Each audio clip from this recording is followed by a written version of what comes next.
What's up, guys? Doc Brown here. Sorry it's been a while. Was busy with work, went to air assault, that kind of stuff. Today we're going to talk about a little tension pneumothorax and needle chest decompression. Forgive me, I'm not exactly an artist, but we'll just dive right into it. This is my little dude, and he has been injured with a sucking chest wound here. My little blue arrows is the air going into the chest cavity, and we have approximately there and there is the top and bottom limits of that chest cavity.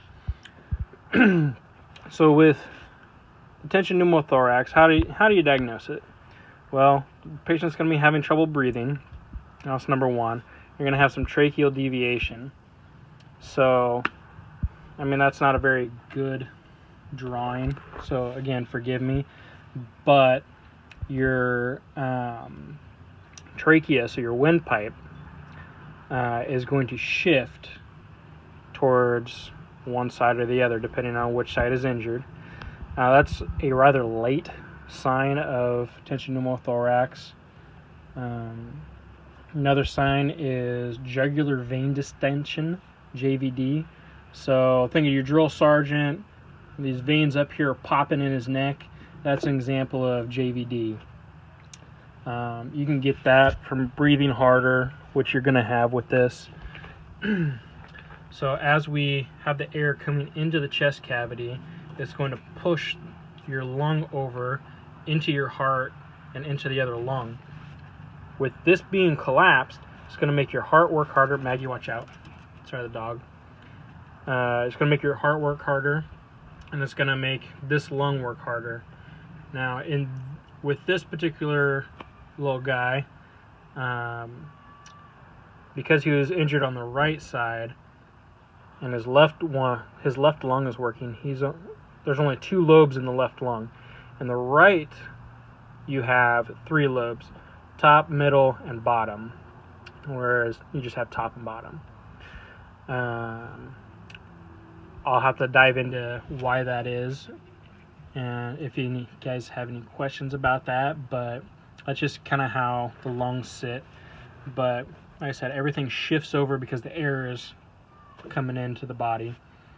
You're going to have decreased ability to breathe and hypersinosis, which basically all that means is when you tap on it, it sounds hollow, and you're not going to be able to hear breathing on that side if you were to put your ear to their chest, or if you have a stethoscope, you're not going to be able to hear on that side. So what do we do to fix this? Well, step 1, we have to fix the hole. So you're going to get your patch, whatever it might be, and put it on there, so that way the air doesn't come in and out anymore. That's step 1. Step 2, we got to go over here to our needle chest decompression. Again, not an artist, forgive me. So, as before, over here, this guy was injured on his right side. So we have the heart showing through the ribs in this case, and these blue dots right here represent the cardiac box. And that's the area that you want to avoid. Because if you were injured on this side, if you were to get inside the cardiac box, there's a potential that you could puncture the heart and cause yourself more problems. Now, when you're doing dealing with tension pneumothorax, and you have to do needle chest decompression, you're going to find your clavicle, which the first rib actually lays right underneath it. So that's going to count as 1, 2, 3, 4, 5, 6, 7, and so on and so forth. You're going to go mid-clavicular line, so right in the middle of your clavicle, all the way up and down. That's going to be your left and right of where it should be. It's going to be right in the middle every time. Depending on the literature, the newer literature says 2nd intercostal space. Some of the older says the 3rd intercostal space when you're doing it on the top of the chest. The auxiliary site is going to be your 5th intercostal space on the side. So if you're looking at me, it's going to be approximately where my pinky is. That's the spot that they're going to put a chest tube in, and it's just easier for the hospitals or treatment facilities, whatever you may be headed to, if that's something that you have available to you.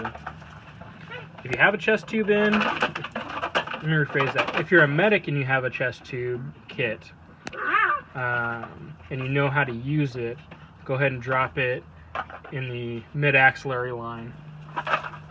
We're going to use a 14 gauge needle, which is basically a drinking straw, and it's going to be 3 1/4 inch long. And forgive me, my daughter kind of rubbed my ink off, but the average chest wall is about 1 3/4 inches thick. So some of the literature that you might see says use a 1.75 to 2 inch needle for needle chest decompression. 50% of the time, it's gonna not work because your chest is just thicker than that on average. When you use a 2-inch needle, it's gonna fail 35% of the time. That's partially why we use the 3 1/4 inch. Even with bodybuilders, you're gonna have a much greater chance of being able to get that needle in and saving that person's life. Now, if you do have somebody that looks like Ronnie Coleman or C.T. Fletcher, Arnold back in his heyday, Lily,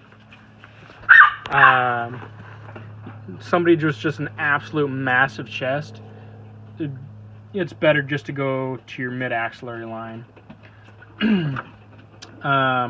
Easy way for you to find your spot every time, because like I said, some people are thicker.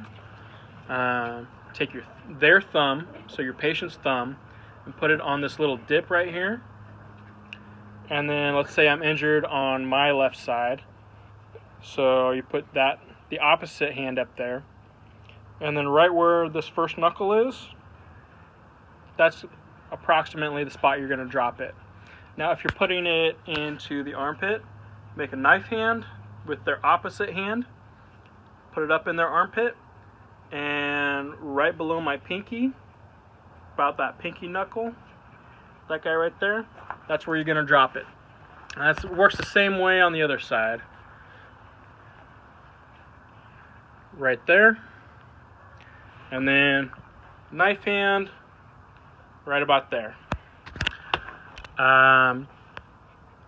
Tomorrow morning I'm going to do a double video, kind of a barbecue, kind of more on this. I'm going to use a needle chest decompression needle to puncture some St. Louis style pork ribs that I just got from the meat market today, and then show you guys how to do a little barbecue. So I hope you guys are having a great day. Enjoy Freedom Day tomorrow. Don't blow yourselves up with fireworks. Don't hold anything that explodes. Don't go to the hospital. Don't drink too much. Have a great day.